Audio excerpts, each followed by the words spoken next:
Pues muy buenas tardes tengan todos y cada uno de ustedes. Es una bendición una vez más el poder estar aquí para poder llevar a cabo estas meditaciones que hemos estado llevando a cabo a través de 2 Tesalonicenses. Vamos a comenzar el capítulo 2. Yo espero en el Señor que hayan pasado un buen fin de semana en compañía con su familia y pues por lo tanto, pues yo le invito a que tome su Biblia y juntos vamos a iniciar este recorrido, este es nuestro caminar que estamos llevando a cabo y lo hacemos paso a paso, pero lo estamos haciendo paulatinamente y por lo tanto pues yo le invito a que pues, me acompañe, vamos a orar y así iniciaremos nuestro tiempo en este devocional. Pues sí, amado Dios eterno y poderoso Jehová, la alabanza, la honra y la gloria sea para ti. Tú eres el Dios, el único, el santo, el justo, el perfecto, el que vive y que reina por los siglos de los siglos. Señor, no hay ningún otro Dios como tú. Señor, y por lo tanto, tú eres el único merecedor. Señor, recibir la alabanza de tu pueblo. Gracias, Señor, por esa bendición que nos da de tenerte como nuestro Señor y como nuestro Dios y Salvador. Te ruego, te suplico que tú nos hables a través de tu palabra. Ayúdanos, Señor, a honrar tu palabra. Señor, ayúdanos a presentar tu palabra, Señor, de una manera, Señor, que sea clara, Señor, sencilla, simple, mas con poder. En el poderoso nombre de Cristo Jesús pedimos y rogamos todas estas cosas, a hoy y siempre. Amén y amén. Pues, mirad cuán bueno y cuán delicioso es habitar los hermanos juntos en compañía, dice en Salmo 123, y por lo tanto yo le invito con eso en mente de que, sabiendo de que es bueno y que es beneficioso para nosotros el poder estar aquí juntos, aprendiendo de la palabra del Señor. Y pues yo le invito, yo espero de que ya tenga la Biblia abierta ahí en 2 Tesalonicenses capítulo 2. Estaré compartiendo solamente 4 versículos, del 1 al 4, en cuanto a lo que Pablo nos tiene que decir aquí, por supuesto que inspirado por el Espíritu Santo. Dice así la palabra del Señor ahí en 2 Tesalonicenses capítulo 2, versículo del 1 al 4, dice así. Pero con respecto a la venida de nuestro Señor Jesucristo y nuestra reunión con Él, os rogamos, hermanos, que no os dejéis mover fácilmente de vuestro modo de pensar, ni os conturbéis, ni por espíritu, ni por palabra, ni por carta como si fuera nuestra, en el sentido de que el día del Señor está cerca. Nadie os engañe en ninguna manera, porque no vendrá sin que antes venga la apostasía y se manifieste el hombre de pecado, el hijo de perdición, el cual se opone y se levanta contra todo lo que se llama Dios o es objeto de culto, tanto que se siente en el templo de Dios como Dios, haciéndose pasar por Dios.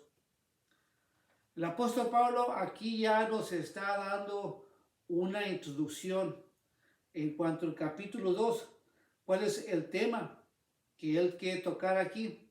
Y por supuesto aquí ya entra de lleno diciéndonos de que en cuanto a la venida del Señor, pues dice, con respecto a la venida de nuestro Señor Jesucristo, con respecto al retorno de nuestro Señor Jesucristo, a su venida. Cristo Jesús, nosotros como creyentes esperamos su manifestación, que Él va a venir. Y Pablo en aquellos tiempos, él ya estaba creyendo que en su tiempo Cristo Jesús regresaba.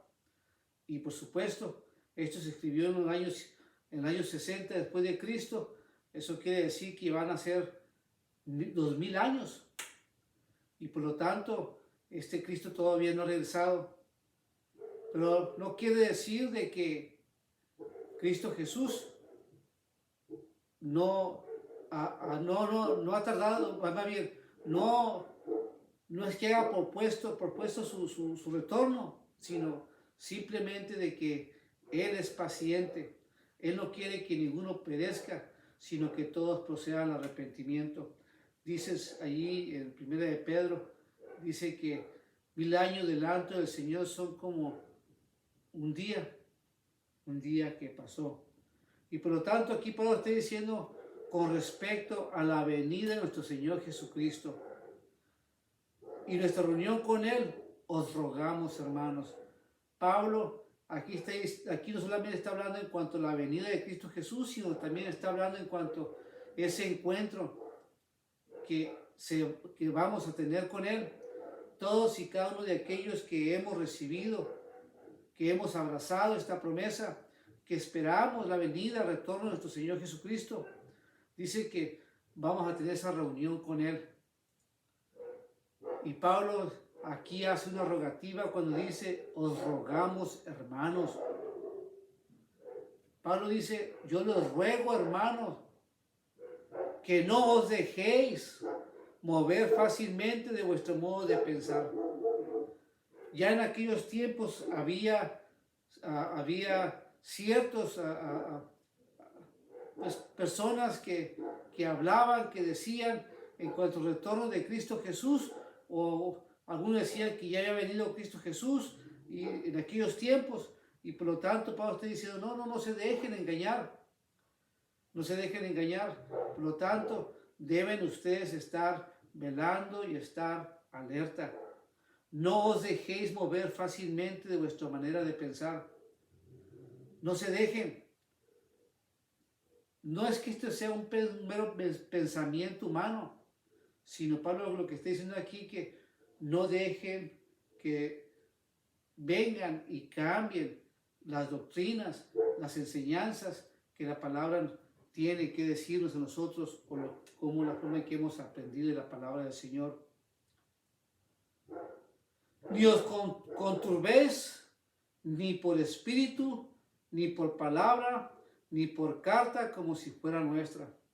Pablo está diciendo, de ninguna manera se dejen engañar, ya sea que vengan personas hablando muy espiritualmente, haciéndoles creer de que Cristo Jesús ya regresó en aquellos tiempos. Por lo tanto, dice, no se dejen engañar, que su fe no tambalee, como dice Santiago, ¿no? Que no seamos de doble ánimo, sino que estemos firmes, asentados nuestros pies bien firmes en la roca sólida que es Cristo Jesús. Eso es lo que Pablo está diciendo aquí. Dice que no se dejen engañar ni por espíritu, ni por palabra, ni por carta, como si fuera nuestra. Había personas que en aquellos tiempos ya estaban diciendo de que se circulaban ya ciertos escritos en aquellos tiempos que fue escrito por algunos de los apóstoles, y Pablo está diciendo, no se ha escrito tal carta, no se ha escrito tal pensamiento, por lo tanto no se dejen engañar. Y dice, en el sentido de que el día del Señor está cerca. Una vez más, Pablo aquí está hablando en cuanto lo cerca que estaba para Pablo en aquellos tiempos el retorno de Cristo Jesús.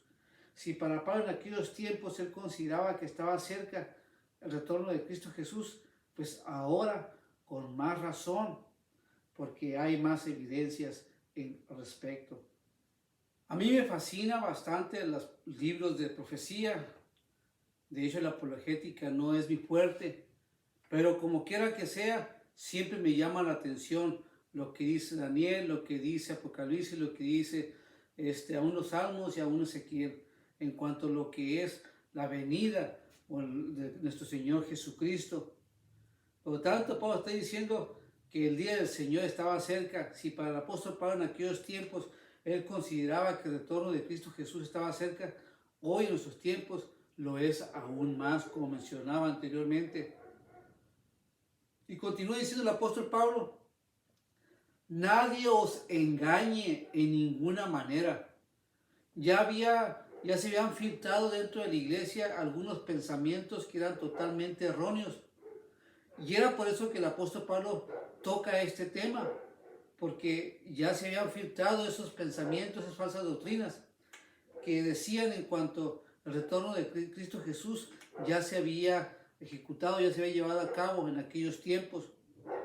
Pero de Pablo para acá han habido muchas personas que han dicho en cuanto el retorno de Cristo Jesús que ya ha sucedido, y no es así, pues aún estamos aquí.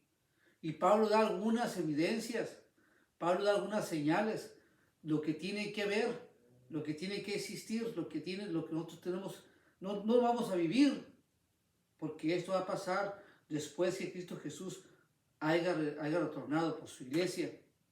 Cuando nadie os engañe, porque no vendrá sin que antes venga la apostasía y se manifieste el hombre de pecado, el hijo de perdición. Aquí ya Pablo está hablando en cuanto a una apostasía. Pablo aquí está hablando de un hombre inicuo, de un hombre de la perdición.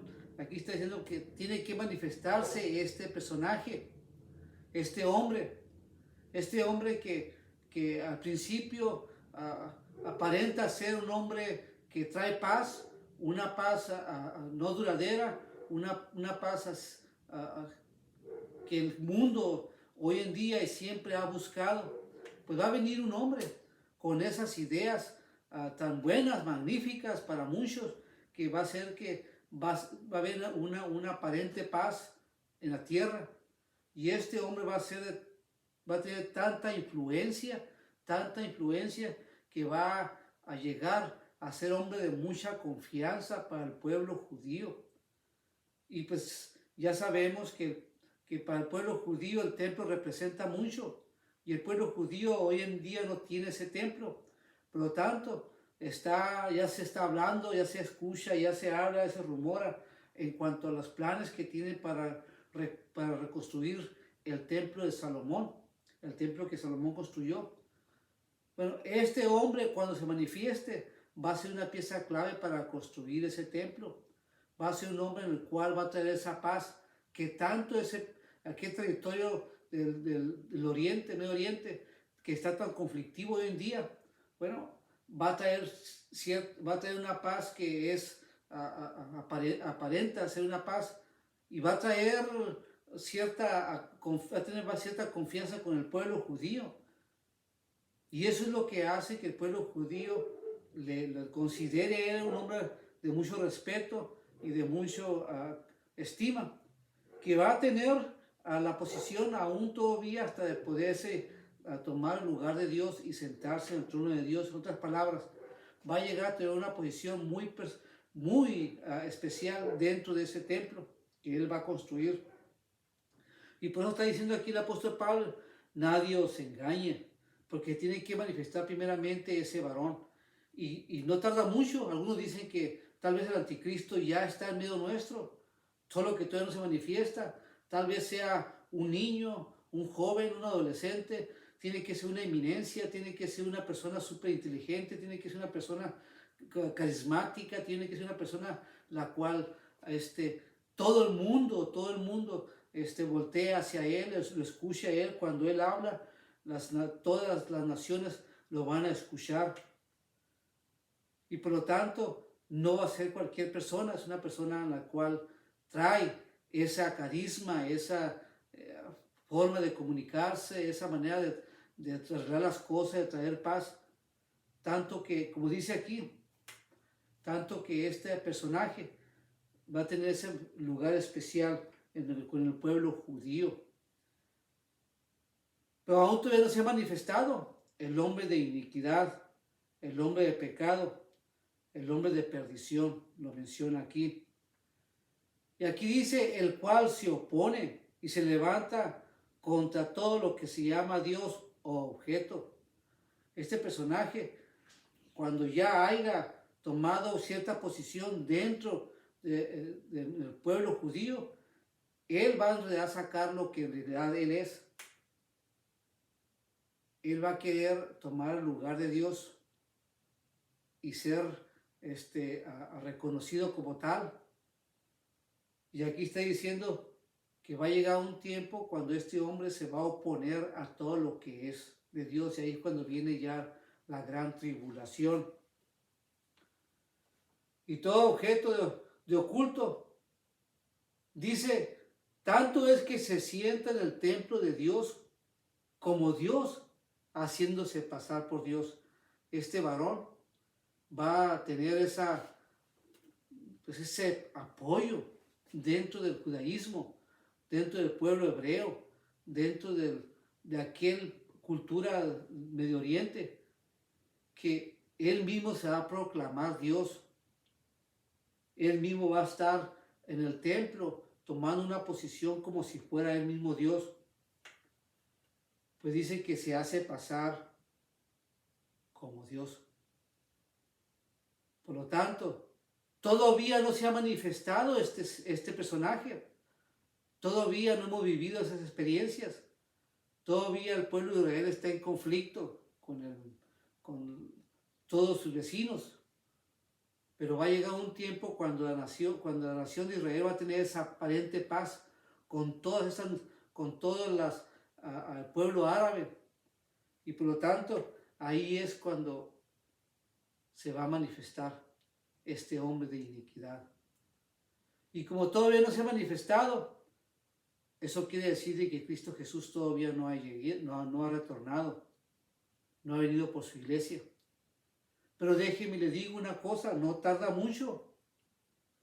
Tal vez yo no lo vea con mis propios ojos. Tal vez sí, tal vez no. Pero no pasará ni siquiera mi segunda o tercera generación cuando este personaje se manifieste. ¿Por qué digo eso?